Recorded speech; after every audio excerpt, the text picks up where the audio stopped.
Welcome to Albany County Direct. I'm your host, County Executive Daniel McCoy. For today's episode, I'm joined by the Executive Director of the Mohawk Hudson Land Conservancy. Mark, for our listeners who may not know, what is the mission of the Mohawk Land Conservancy? Sure. Our mission, the official mission statement, is to conserve and steward the lands and waters of the Mohawk and Hudson River valleys for the benefit of people and the environment. We protect about 16,000 acres across Albany, Schenectady, and Montgomery counties. And in addition to preserving land, we look to provide opportunities for people to connect with nature. So we operate 23 public preserves, and we have more than 60 miles of nature trails available to the public. And this offers health benefits, quality of life enhancement, and builds a deeper understanding of the importance of nature and in the environment in our lives. That's a lot, right? So I do want to say to the listeners, when I met you when I was in the legislature years ago, and I'm like, who is this guy? What are they all about? And I say true believer because you have the passion for it. And people always say to me, how'd you get so into the environment, into land conservation, the trails? And, it was people that influence you through your life, but then watching people in your organization, and it's just not you, it's a whole organization. Sure. We had the rail trail we have now. At that point in time, we were debating it for over 10, 15 years. I think it was longer. I remember. We got to do this, and nothing happened. And I'm like, I got to make this happen because I've never seen more of a passionate organization that's and you didn't let it go. You're like, no, we got to do this. We got to do this. And it really put me on the foundation throughout the county these last 14 years of saying, hey, look, we got to preserve property. We got to do this for our future.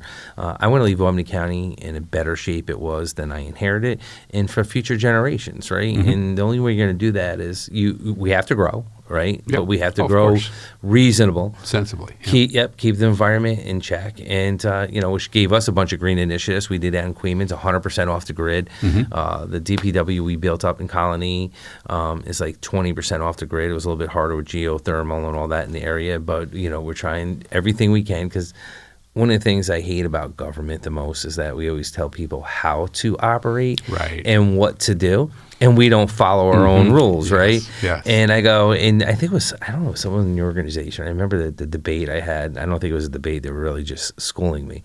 And they're like, why don't you try to live with it? And I'm like, they're right. So why am I telling business? So we start to go energy efficient in our buildings, and we had NYSERDA to come in, different companies. And, we just put solar panels on our parking garage at the MVP arena. We're really trying because I said, I can't expect other people to do it. And I'm like, if government can do it, because it's not easy for government. Right. If we can do it, challenges. You definitely can do it. And that's leadership.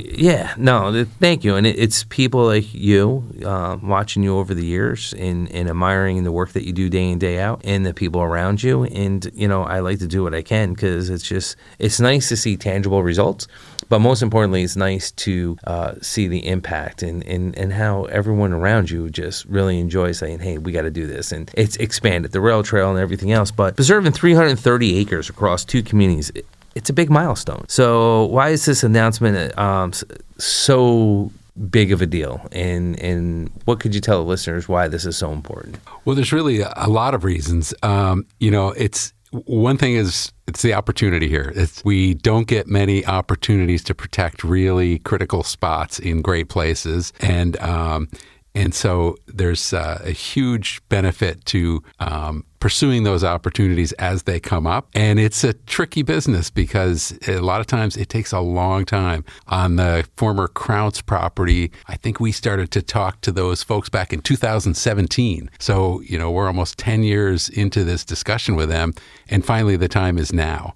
And so we jump on that when we can. And that was one of the big things about both these. These are opportunities, but they're also in critical locations. The North Street property in Bethlehem is really a great spot in the middle of a pretty developed area right next to the city of Albany in Town of Bethlehem. So there's a lot of benefits to being able to get those spots in proximity to where people actually live. And then with the Crown's property and the Helderberg piece, we're slowly trying to piece together and protect the Helderberg escarpment and keep that whole thing intact.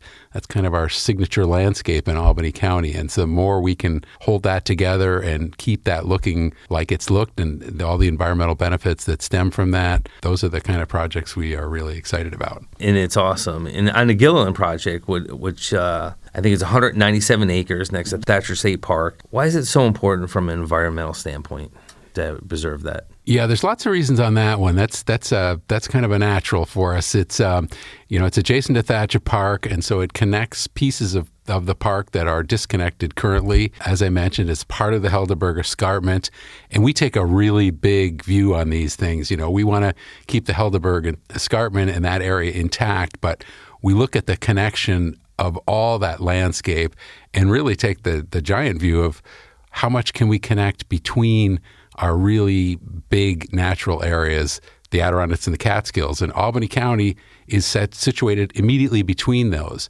And so we want to build that connectivity, come right across the Helderbergs, connect all the way through Schenectady County and down to the south through Greene County. So that's the kind of big picture environmental standpoint. But on the more local level, you've got a very large piece of intact forest. It's a piece of forest that comes from the top of the escarpment all the way down to Altamont Road.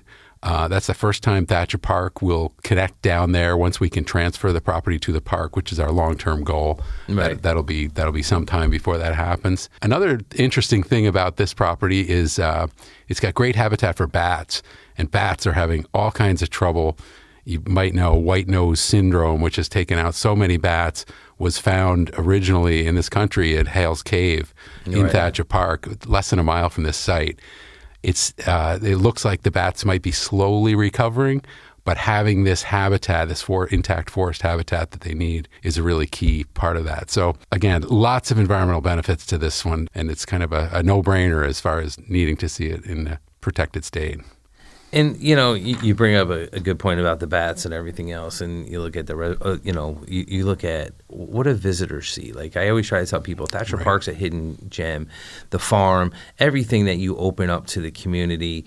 And listen, I'm not against development, get me wrong, sensible development that makes sense, but you also got to protect environment. And that was one of the things I was having a debate with the developer. I go, hey, I'm great. You want them 20 acres? Give us 20 acres somewhere else so we can save this, for future generations. Find that balance. Yeah, and you bring up a good point about bats, and people are probably saying, well, what do we care about bats, right?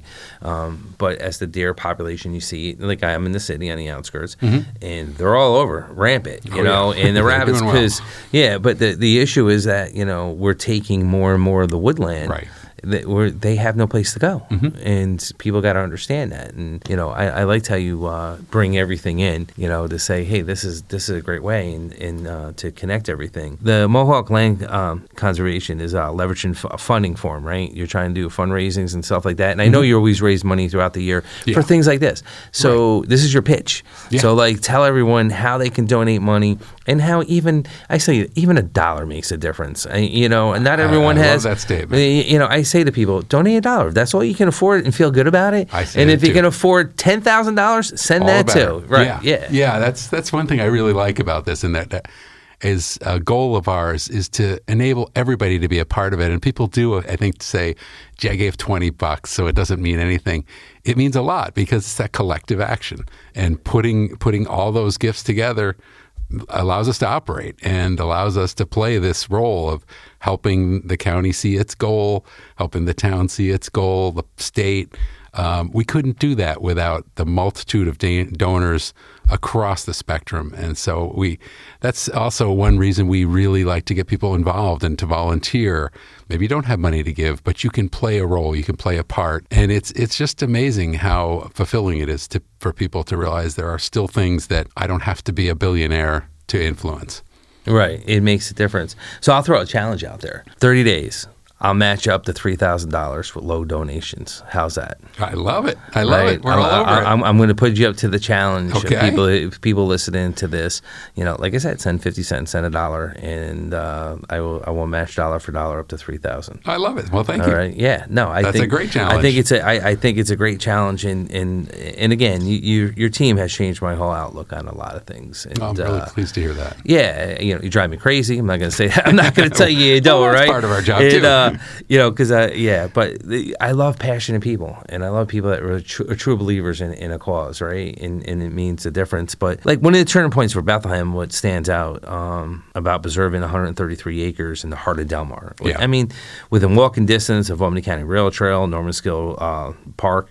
This property dates back to 1799. And you kind of just set it up in another way, but how's this like symbolize a win for this, but also like for the community, for people? There's really a lot of ways with the Norman Skill piece. You mentioned the history, and I think it's so important for us to preserve landscapes and be able to share those landscapes so that people can stand on the ground, look around, and it still has a very similar look to what it had 250 years ago. And so it's a way for people to interpret and understand history. I think that's a key thing.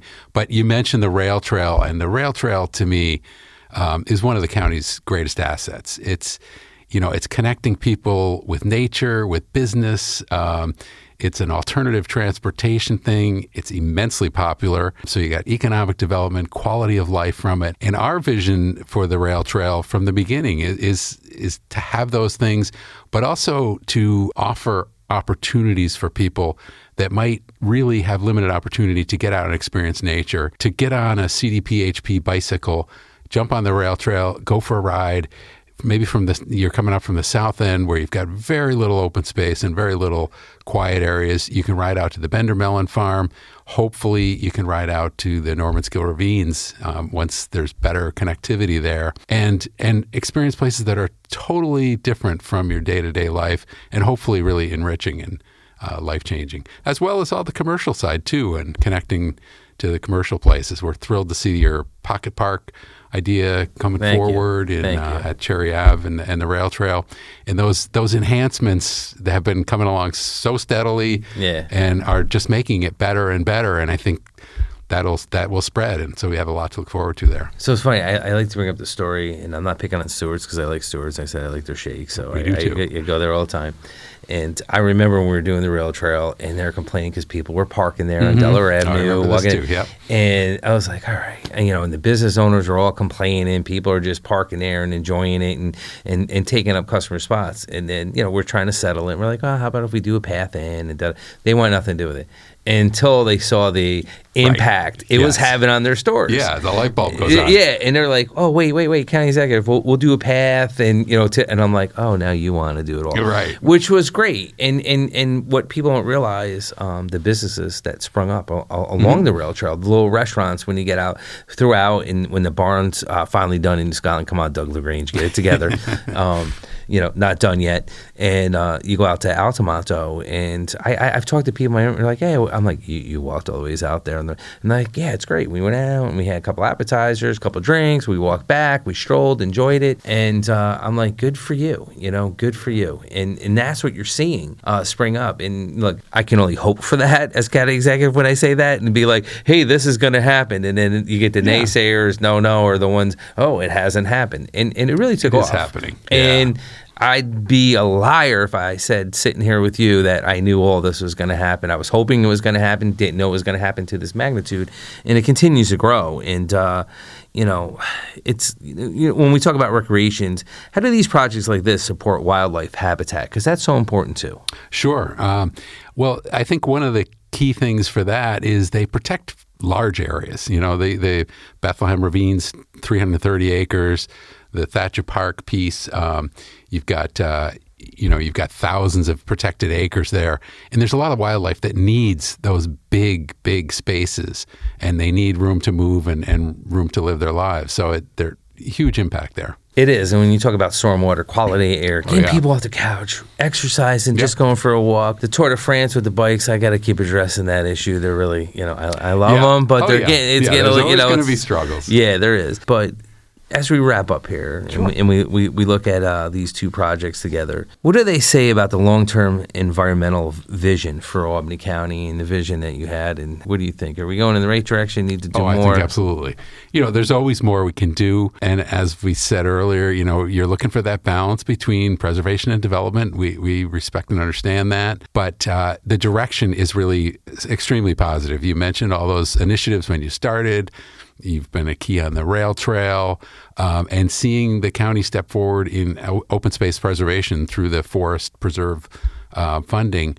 That's a huge step. You don't see a lot of counties do that. We see Bethlehem stepping up, as we've talked about David Van before. Leuven, the town board. Yeah, can't think of the town board enough. They're all doing a good job there. They're doing great. And so I hope people recognize, what the county's up to, what's Bethlehem up to. Look at that in your community. What can you emulate? Where'd they succeed? And follow those paths. I think there's a lot of opportunity. I think he had a lot of influence. Peter Barber and Guilderland always, I chuckle and I'm like, oh, he got your ear too, I see, and we kind of talk about you a little bit in a good way. Okay. Kind of. But I occasionally, but I do want to say, and I'm going to wrap this up, but the Buddhist property, which you helped us secure years ago. This weekend. Yeah, and a town burn kind of, it's a whole other story for another podcast. But, yeah, it is. We have it. It's over 400 acres, and Beautiful. we have some beautiful plans for this to preserve it, so people come and visit, and hopefully it becomes a destination. But I do want to say thank you for joining. You are inspiration, not just your community, but around the county, and around the state, and around the country. The extraordinary stuff you and your team have been doing. Stay forward, because we finally got the depot on the rail trail ready to go. Beautiful. Took a while. I know, but we're getting time. it does. It takes time. Building time. the bathrooms with the dog water and stuff like that for pets, people love the most. But I do want to say thank you to the listeners and enjoy today's episode. Be sure to check us out on other episodes of Spotify or Apple Podcasts and subscribe so you stay tuned. But I just want to say one last thing. It is 11:30. Starting today, you got 30 days. There's the challenge. I am on it. Thank you, everybody.